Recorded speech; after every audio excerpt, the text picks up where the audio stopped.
Bonjour à toutes et à tous, c'est parti pour le TD4 d'automatisme sur une chaîne de remplissage de flacons. Donc c'est un type de système qu'on va pouvoir trouver un petit peu partout, hein, que ce soit en agroalimentaire, en pharmaceutique par exemple. Ça peut être des échelles assez réduites ou relativement importantes. Euh, bon, sur ce système-là, donc le schéma est assez complexe. Alors vous avez ici une vue de face qui est jusqu'au pointillé qui est ici, attends, pour bien comprendre le schéma, et puis ici c'est la vue de dessus, donc à partir du pointillé. Donc c'est un système qui va donc fonctionner avec une assez forte cadence, hein, c'est-à-dire qu'un cycle sur ce type de système va durer quelques secondes seulement. C'est ce qu'on appelle aussi voilà, le travail à la chaîne, hein, on s'occupe pas d'un flacon du début à la fin pour ensuite commencer un autre flacon, hein, donc à l'instar de ce qu'on trouvera sur une chaîne de production de voitures par exemple, hein, on va pas faire toute une voiture du début à la fin, puis commencer une deuxième, puis etc. Donc assez forte cadence. Sur ce système-là, on va trouver beaucoup de vérins pneumatiques, hein, dont on a parlé déjà dans la partie cours. En fait, on a 7 vérins hein, qui sont numérotés, qui sont dénominés à partir de A jusqu'à G. Donc on va avoir 7 vérins. Pour chaque vérin, on va avoir un distributeur bistable qui va commander la rentrée ou la sortie de la tige. Donc on va noter G+, hein, pour faire sortir la tige du vérin G par exemple, et G- pour faire rentrer la tige du vérin G. Et puis pour chaque vérin, on va aussi avoir deux entrées associées, hein, deux capteurs de position hein, qui sont ici G0 et G1 pour le vérin G. Donc G0 c'est la position repos, donc c'est la position dans laquelle le vérin va être à peu près tout le temps. Seulement quand on le fait travailler, hein, on va l'amener en position G1, position ici sortie pour ce vérin-là. Donc ces capteurs, hein, ce sont des capteurs ILS, qui veut dire interrupteur à lame souple. Ce sont des capteurs qui sont positionnés directement sur le corps du vérin plutôt que sur le système. Alors sur le système, ils seraient un petit peu encombrants, déjà, ce serait difficile de les positionner, trouver leur place. Ils risqueraient aussi d'être déréglés facilement par le système, puisque voilà, ils pourraient rentrer en contact avec un élément mobile hein, sur la chaîne, donc ce serait un petit peu embêtant. Donc ces capteurs ILS, hein, ils sont directement fixés sur le corps du vérin. Alors si j'essaye de dessiner ça, alors ça va pas être très très propre, mais voilà, le piston à l'intérieur du vérin, j'essaye de dessiner quelque chose de correct, va comporter un aimant, je vais repérer ici pôle nord, pôle sud, et puis en fait, le capteur qui est fixé sur le corps du vérin va détecter le passage de cet aimant. Alors à l'intérieur ici, hein, c'est un interrupteur à lame souple, je vais peut-être le redessiner un peu plus grand au-dessus. Alors il y a plusieurs technologies, hein, mais c'est voilà, une qu'on va retrouver assez facilement. Voilà, comme ça. Et en fait, quand l'aimant qui est présent sur le piston du vérin va passer devant ce capteur-là, on va avoir un contact des deux lames métalliques. On va se retrouver, voilà, le contact va se faire, et le capteur va être à 1, là il est à 0, et puis là je dessine à 1. Bon. Voilà, pour ces petits détails technologiques, hein, qu'on verra également en TP, alors c'est censé des traits droits, hein. Bon, je suis désolé avec la tablette, j'ai un petit peu de mal, toujours. Voilà. Donc on va trouver pour chacun des vérins deux capteurs de position, hein, position repos pour indice 0, position travail indice 1. Donc au niveau des entrées-sorties, je vais peut-être changer de couleur pour qu'on voit mieux. Donc je vais commencer par la liste des entrées. Voilà. Donc qu'est-ce qu'on va avoir? Pour chaque vérin, on va avoir une position A0, donc jusqu'à G0, c'est la position repos, donc dans laquelle le vérin est naturellement tout le temps. On va aussi voir que ce seront les conditions initiales d'ailleurs sur le système. Et puis de A1 à G1, les positions de travail. Donc ça nous fera déjà 7 x 2, 14 entrées. On a deux autres entrées aussi qui sont les capteurs hein, de présence d'un flacon, X et Y. Alors on pourrait imaginer que ce serait plutôt que dessiner ce serait plutôt des capteurs sans contact, hein, type optique par exemple, qui vont pouvoir nous indiquer s'il y a un flacon au poste de remplissage ou au poste de bouchage. Alors j'ai pas parlé des postes encore. Euh, alors il faut imaginer qu'il est possible qu'il n'y ait pas de flacon au poste de remplissage ou de bouchage. Si jamais on est au premier cycle, hein, tout simplement, on va commencer, le premier flacon il va être ici, on imagine qu'on démarre avec un tapis vide, hein, sans aucun flacon. On peut aussi avoir absence d'un flacon à ces deux postes-là si la partie contrôle éjection, hein, au poste 2 ici, a détecté que le flacon était pas étanche et donc que le vérin C l'avait éjecté, hein, dans un bac de récupération. Et donc, au coup suivant, on va avoir aucun flacon au poste de remplissage et le cycle suivant, on n'aura pas de flacon au poste de bouchage. Voilà. Alors, j'ai pas bien présenté le système, hein, je peux peut-être commencer par là. On va commencer par amener un flacon, alors je le vois ici sur la vue de dessus, sur le tapis roulant qui est dessiné ici, qu'on retrouve là. Donc on va amener un flacon ici, et puis aussitôt le vérin G va sortir pour décaler tous les flacons d'un cran. Donc le flacon qu'on vient d'amener ici au poste 1 va se retrouver au poste 2, celui qui était au poste 2 va se retrouver au poste 3, celui qui était au poste 3 va se retrouver au poste 4, au bouchage, et puis celui qu'on vient de boucher, il va se retrouver à l'évacuation, il va aller vers un autre tapis roulant pour une palettisation par exemple, ce genre de choses. Voilà, donc ces trois postes, contrôle éjection, remplissage et bouchage, vont travailler simultanément. C'est le but du jeu, du travail à la chaîne, hein. Encore une fois, ce que je disais, on va pas traiter tout un flacon du début à la fin, puis passer au suivant, etc. On imagine qu'il y aura un étiquetage derrière aussi, hein, ce genre de choses. Donc le vérin A va d'abord rentrer, il y a un flacon qui va se présenter devant, puis le vérin A va sortir, donc il va amener un flacon ici, puis le vérin G va faire avancer tout le monde d'un cran. Alors il y a un petit dispositif ici qui est représenté avec un simple cliquet. Voilà, on peut essayer de réfléchir comment ça fonctionne ce truc-là. Alors tout simplement, quand le vérin G va sortir, je vais faire avancer grâce au cliquet le tapis roulant d'une longueur bien connue, hein, pile la longueur du vérin avec le rapport de transformation de la roue dentée ici. Voilà. Donc on est sûr, grâce à ce dispositif, de faire avancer les flacons pile de la même longueur, systématiquement. On pourrait imaginer mettre un moteur à la place, mais ce serait difficile de contrôler voilà, la position, hein, donc le nombre de tours que va faire le moteur pour amener pile un flacon d'un poste à un autre. On pourrait aussi imaginer, hein, plutôt qu'un système comme ça, avoir un tapis roulant qui tourne en continu, hein, ce qu'on trouve très souvent dans l'industrie, et des dispositifs qui permettent de bloquer un flacon, un dispositif mécanique qui s'ouvre, se referme, qui bloque le flacon le temps d'accomplir le travail, hein, sur chacun des postes. Bon, ici, hein, c'est plutôt cette technologie-là qui est choisie. Donc le vérin G fait avancer tous les flacons d'un cran. On va avoir sur le poste de contrôle éjection un contrôle d'étanchéité. Donc on va envoyer de l'air comprimé dans le flacon pendant 2 secondes. On attend un petit peu pendant 3 secondes et on va repérer si la pression dans le flacon a chuté ou non. Si elle est passée en dessous d'un certain seuil qui va être détecté par le manostat qui est noté P ici, alors c'est que le flacon n'est pas suffisamment étanche, et donc on va l'éjecter par le vérin latéral C, qui est ici. Donc il va sortir puis rentrer. Au remplissage, on va simplement ouvrir l'électrovanne EV2 et puis envoyer une dose de produit, hein, donc qui est parfaitement contrôlée dans ce doseur-là, donc en faisant sortir la tige du vérin D. Et quand le vérin D va rentrer au passage, hein, donc on va avoir aspiration du produit qui est dans la réserve de produits, hein, et il va passer dans le doseur. Au passage d'ailleurs, je remarque que j'ai mis le clapet anti-retour ici dans le mauvais sens, hein. Il faut bien que je laisse passer, donc ce serait plutôt comme ça, que je laisse passer le produit quand le vérin D aspire, l'électrovanne EV2 étant fermée. Par contre, quand le vérin D pousse, hein, la dose va être envoyée dans le flacon, mais va pas remonter dans la réserve de produit.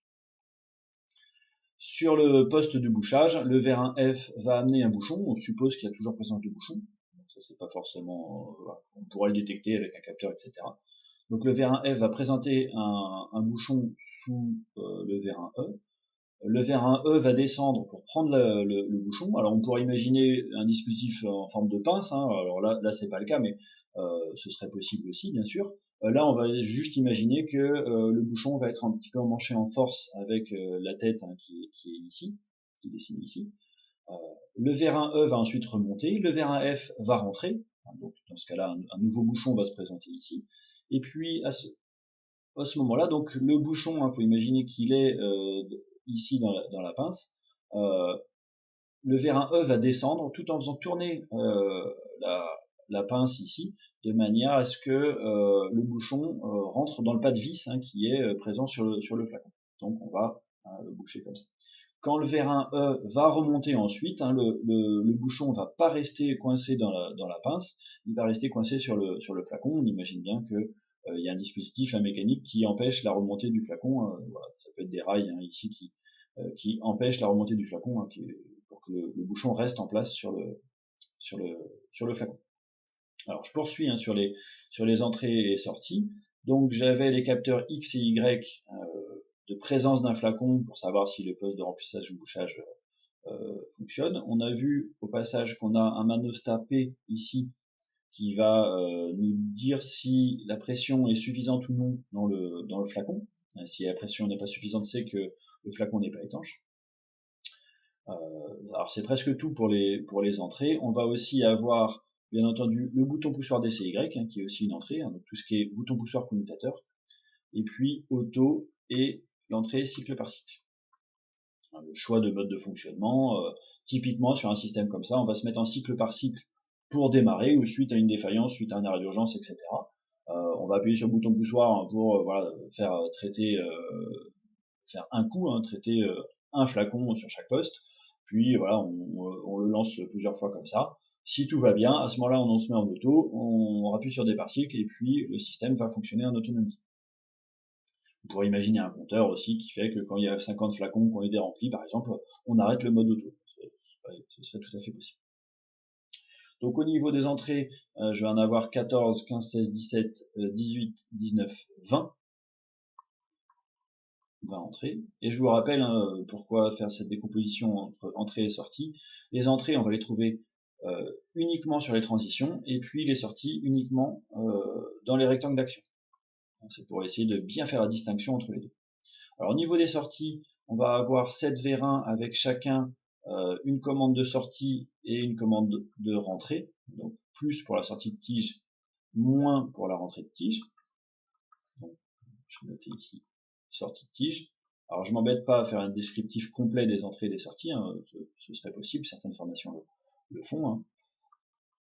Donc là je vais déjà avoir 14 sorties, sortie et rentrée de tige, et puis j'ai 3 électrovannes, donc EV1 c'est l'électrovanne que j'ai ici, qui va permettre d'envoyer de l'air comprimé dans le flacon, de manière à tester son étanchéité. Alors on imagine que c'est une pression relativement faible. Hein.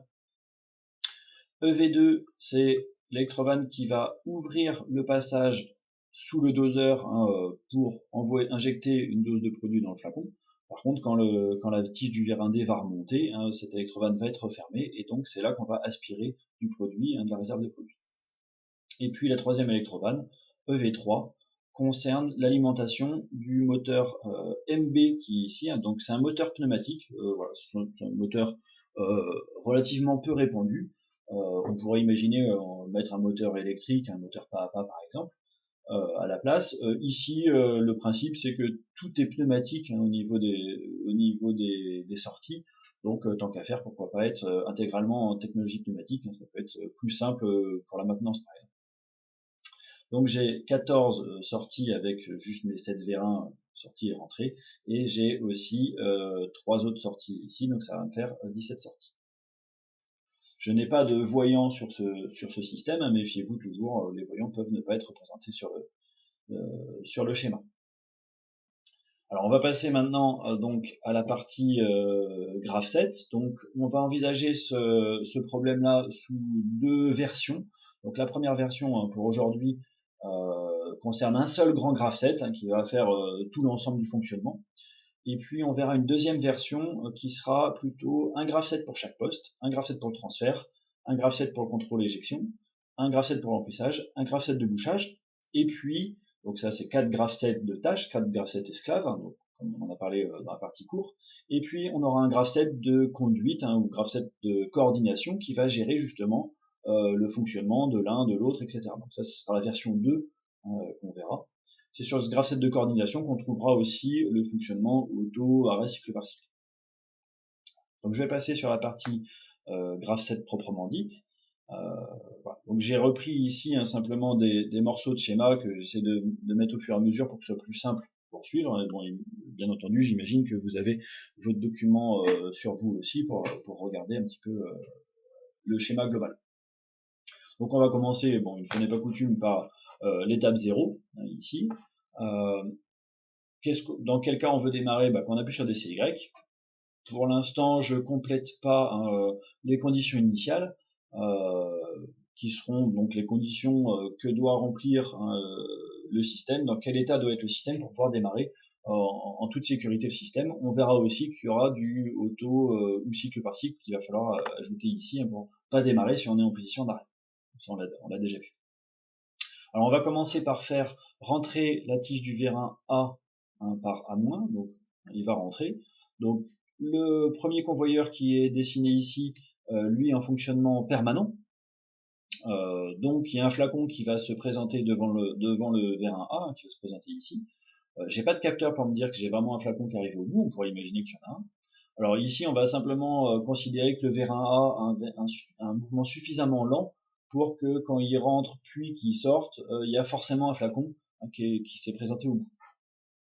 Donc il va commencer par rentrer jusqu'en position rentrée, position de travail qui est ici A1. Alors pour tous les vérins sur ce système, pour les 7 vérins, leur position de repos est pour tous la position rentrée, sauf pour le vérin A. Sa position de repos, vous voyez ici le capteur à 0, c'est la position donc de repos, il est toujours en position sortie, sauf quand on veut le faire travailler, c'est-à-dire qu'on veut amener un nouveau flacon, on va le faire rentrer jusqu'en A1, puis sortir jusqu'en A0.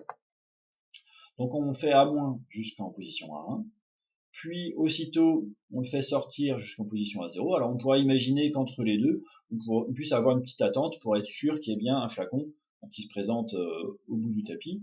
On pourrait avoir un capteur, comme je viens de le dire, pour dire qu'il y a bien un flacon qui est arrivé en face du vérin A. Bon, là c'est pas prévu sur ce système. Donc on imagine que tout va bien.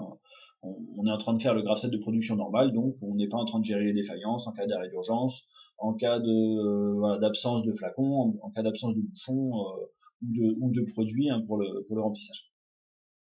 On pourrait le traiter à part, tout ça.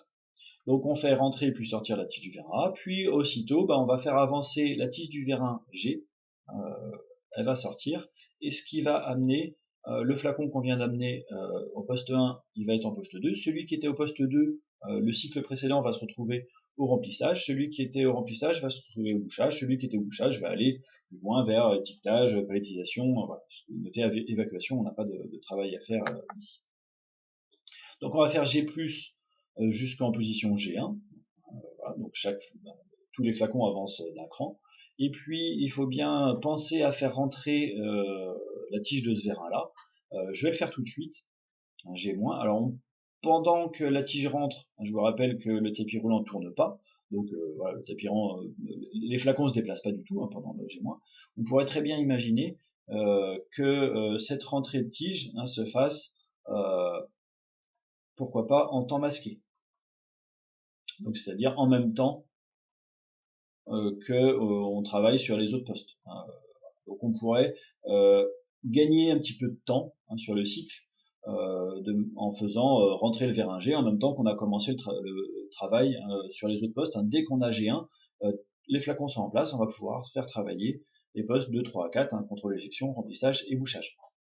Voilà. Donc pour l'instant, pour faire simple, je laisse comme ça. À faire en temps masqué, donc c'est un petit peu plus compliqué, forcément, ça apporte quelques complications, ça peut être quelques soucis, donc voilà, on fait ça dans un premier temps. Et donc je fais G- jusqu'en G0. Donc à ce moment-là, j'ai terminé la première phase, qu'on intitule transfert, donc j'ai amené un nouveau flacon au poste 1, puis j'ai fait avancer tout le monde d'un cran. Donc chaque flacon se retrouve au poste suivant. Donc là, on va pouvoir commencer une séquence simultanée. Je vais peut-être retirer mes annotations manuscrites. Donc on fait une séquence simultanée, on va avoir les 3 postes contrôle éjection, remplissage et bouchage qui vont fonctionner en même temps. Donc voilà, d'où cette séquence simultanée. Alors je vais passer à une page suivante, hein, puisque toujours pareil, les graphes 7 c'est plutôt vertical et les écrans sont plutôt horizontaux. Donc on reprend ici la double barre, hein. Je me rappelle que au-dessus ici j'ai une transition avec G0 au passage. Donc ici je vous ai mis le schéma de la partie seulement contrôle éjection. Donc en quoi ça va consister, hein, ce contrôle éjection, j'en ai déjà un petit peu parlé. On va d'abord avoir le vérin B qui va venir obturer le flacon, hein, qui va venir le fermer. Donc cette partie-là va se retrouver en contact et on suppose qu'il y a une bonne étanchéité à ce niveau-là. Puis, donc là c'est B+, hein, jusqu'en B1. Puis l'électrovanne V1 va être commandé de manière à injecter de l'air comprimé. Alors ça ne doit pas être une pression très importante, hein, voilà, quelques dixièmes de bar peut-être, pas trop pour pas faire éclater le flacon, hein. Donc on va envoyer de l'air comprimé dedans, et là dans le texte c'est marqué 2 secondes, donc on va faire V1 pendant 2 secondes. C'est peut-être beaucoup, hein, peut-être qu'une seconde ça suffirait, ou une demi-seconde ça pourrait suffire, bon peu importe. Ici je suis le texte. Ensuite, on va avoir la partie réellement test, hein, c'est-à-dire le test dure 3 secondes, ce qui est indiqué dans le texte. Voilà, j'ai mis un petit commentaire test d'étanchéité. En fait, qu'est-ce que fait le système? Il fait rien. Il attend. Il attend que si jamais il y a une fuite, voilà, une fissure, hein, sur le flacon, la pression, elle tend de redescendre dans le flacon. Hein, donc le but du jeu c'est ça, c'est comme on fait pour tester un pneu de vélo pour savoir s'il est crevé ou non. Je vais le remplir d'air comprimé avec la pompe à vélo, hein, et puis je vais attendre un peu. Et si jamais le pneu est crevé, eh bien la pression va naturellement chuter. Si le pneu n'est pas crevé, la pression va rester à peu près constante, bien sûr. Donc le test d'étanchéité va durer 3 secondes. Vous pourrez imaginer, hein, que le temps pourrait être variable, hein, si jamais une seconde suffit, bien sûr. Et puis au bout des 3 secondes, il va y avoir 2 possibilités. Soit la pression est restée constante dans le flacon, soit la pression a chuté. Alors comment on va savoir ça? C'est le manostat P qui va nous le dire. Alors il y a un petit clapet anti-retour ici qui fait que la pression contenue dans le flacon, hein, imaginez bien que le vérin B est venu obturer ici le flacon, voilà, j'arrive pas à bien dessiner, la pression peut pas repartir par là où il est venu. Le clapet qui est dessiné ici, alors c'est pas une entrée ou une sortie au passage, hein, c'est un simple élément mécanique, hein, qui est représenté par la bille dans l'entonnoir, hein, qui est pas forcément fait comme ça, hein, un clapet anti-retour, mais peu importe. Et donc la pression peut pas chuter à moins que le flacon ait un défaut d'étanchéité. Donc au bout de, on va attendre 3 secondes, et au bout des 3 secondes, on va regarder, on va avoir 2 cas de figure, soit la pression est restée constante, soit elle a chuté, elle est passée en dessous du seuil de pression qui est réglé sur le manostat. On peut imaginer que le seuil soit légèrement plus faible que la pression qu'on a mise à l'intérieur, voilà, pour avoir une petite marge de manœuvre. Donc au bout des 3 secondes, soit la pression est restée constante, donc le capteur P est vrai, hein, le flacon est étanche, soit la pression a chuté, hein, P bar, hein, on est passé en dessous du seuil du manostat, et dans ce cas-là, on va devoir éjecter le flacon qui n'est pas étanche. Donc l'éjection, hein, se fait en latéral, hein, là je suis sur la vue de dessus, hein, sur la partie du bas, ici, on va éjecter le flacon, il va aller dans un bac de récupération, hein, certainement au recyclage, etc. Donc si la pression est restée constante, on va simplement faire remonter le vérin B jusqu'en B0. Si la pression a chuté, alors on va faire rentrer le vérin B jusqu'en B0. D'abord, on va enlever la tête, hein, sur le flacon, et puis on va éjecter le flacon par C+ jusqu'en C1, puis C- jusqu'en C0. Voilà. Il faut bien penser à faire rentrer ce vérin C, hein, sinon il bloquerait l'avancée des flacons sur le tapis roulant. Donc là, on a fini la partie contrôle d'étanchéité et éjection. Donc on va revenir vers un fonctionnement commun sur le niveau de la sélection de séquences qui était ici. On va pouvoir passer maintenant à la partie remplissage. Donc je fais disparaître, hein, je vais peut-être gommer mes annotations ici, voilà. Donc j'ai fait disparaître hein, le schéma sur le contrôle d'étanchéité et éventuellement injection. Là, je fais apparaître le schéma, la partie du schéma sur le remplissage. Donc à nouveau, hein, je vois que le clapet, évidemment, il est à l'envers. Hein, bon. Alors, personne ne me l'a jamais dit ça, mais voilà. Il est bien comme ça. Bref. Alors au niveau du remplissage, ce qu'on souhaite faire, c'est remplir si un flacon est présent. Hein. C'est le capteur C qui va pouvoir nous le dire. Donc il a un rôle important. Alors on pourrait s'en passer hein, en réalité, mais ce serait un petit peu plus complexe, donc je zappe hein, cette partie-là. Ça ira bien comme ça. Donc ce qu'on a envie de faire, bah, c'est tester l'état de ce capteur X, pardon. Si X est vrai, c'est qu'il y a un flacon et donc on va le remplir. Si X n'est pas vrai, on va pas remplir. Donc ce qu'on a envie de faire, c'est une sélection de séquence dès le début. Et évidemment, ça, j'ai pas du tout le droit de le faire. Hein. Vous notez bien que si je fais ça, je vais avoir 2 transitions de suite. Donc ça, c'est strictement interdit, hein, vous voyez, puisque j'ai une transition en amont de la séquence simultanée d'embranchement. Sur une séquence simultanée, on va trouver toujours une transition en amont et en aval, hein, au-dessus et en dessous, et puis on va commencer l'intérieur par une étape et terminer aussi par une étape. Donc, j'enlève cette partie-là, et je suis obligé de mettre une étape. Alors ici, j'ai mis 21, peu importe, je vous rappelle que la seule contrainte sur les numéros d'étapes, c'est qu'il n'y ait pas 2 fois le même numéro. Donc j'ai mis 11, 21, puis on verra qu'il y aura 31 sur la partie bouchage. Donc si X est vrai, si j'ai bien un flacon sur le poste de remplissage, qu'est-ce que je veux faire? Bah, je veux injecter une dose de produit en faisant sortir la tige du verre D. Hein, donc le doseur va envoyer pile la bonne quantité. Ça c'est quelque chose qui est assez important aussi. On n'a pas le droit d'avoir une quantité inférieure à ce qui est noté sur l'étiquette. On n'a pas intérêt à avoir une quantité supérieure. Donc le contrôle de la dose hein, précise est très très important pour un industriel. Donc on va envoyer une dose en faisant sortir la tige du verre D, mais il faut aussi ouvrir le passage sous le doseur grâce à l'électrovanne EV2. Donc je fais D plus et EV2 en même temps. Donc là j'ai bien une dose de produit qui va rentrer qui va tomber dans le flacon jusqu'à D1. Voilà. Et puis va bien falloir faire aussi rentrer la tige du verre D, puisque là ça y est j'ai fait le remplissage. Tant qu'à faire, je le fais tout de suite. Je fais rentrer la tige du verre D par D-, ce qui est assez intéressant sur ce système. Donc l'électrovanne EV2 s'est refermé aussitôt. Quand je vais faire D-, je vais remplir le doseur d'une dose pour le futur flacon hein, pour le cycle suivant. Donc ça c'est assez malin hein, ce type de système pour faire ça. Donc je fais D- jusqu'à D0, ce qui re-remplit le doseur pour le prochain flacon. Donc là j'ai fini la partie remplissage hein, qui était très courte, très simple ici. On va passer à la partie bouchage. Alors le bouchage, alors, je vais effacer mes annotations qui sont ici.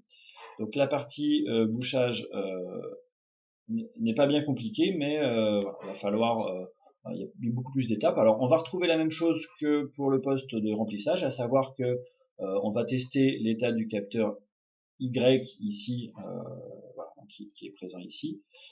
On va tester l'état de ce capteur pour savoir s'il y a un flacon ou pas, et s'il n'y a pas de flacon, bien entendu, on va pas boucher.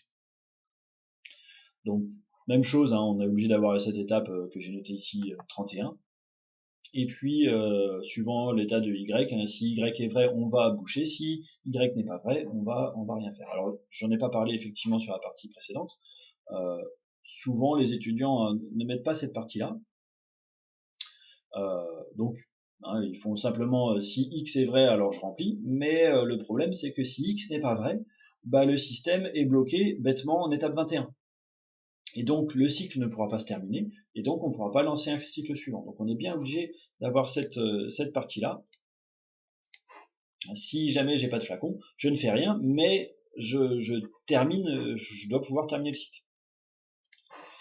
Donc hein, même chose ici pour Y ou Y bar. Donc si Y est vrai, c'est que j'ai un flacon présent sous le poste de bouchage. Donc je vais d'abord faire sortir la tige du V1 F par F+ jusqu'en F1. Donc là, j'ai un bouchon qui va se situer ici, hein, sous la tête hein, de bouchage. Je vais faire sortir la tige du V1E. Donc le V1E va taper hein, ici dans la tige du V1F. Alors on suppose qu'il y a un dispositif mécanique de soutien pour pas tordre la tige du V1F.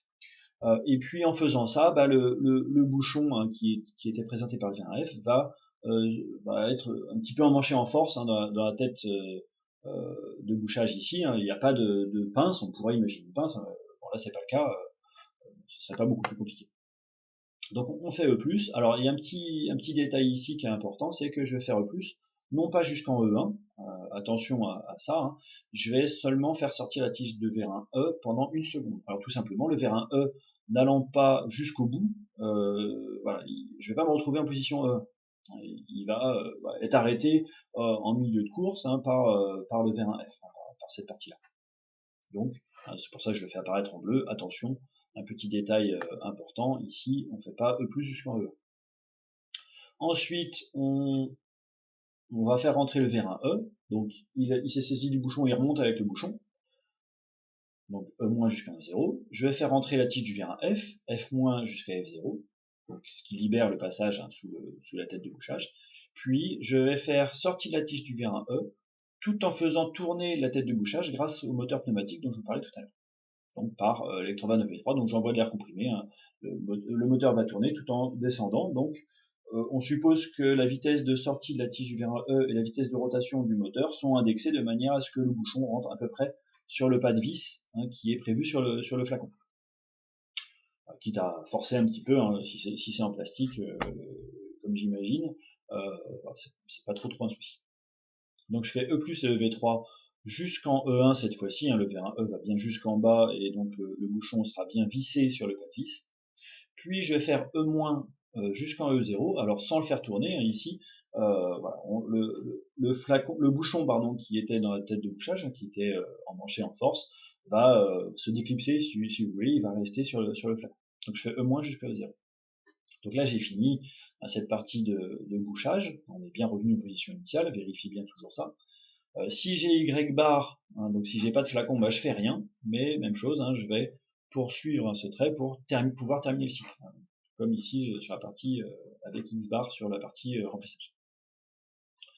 Donc là j'ai en gros fini le cycle, hein, donc je fais disparaître ça, alors je vais faire aussi disparaître une petite annotation ici.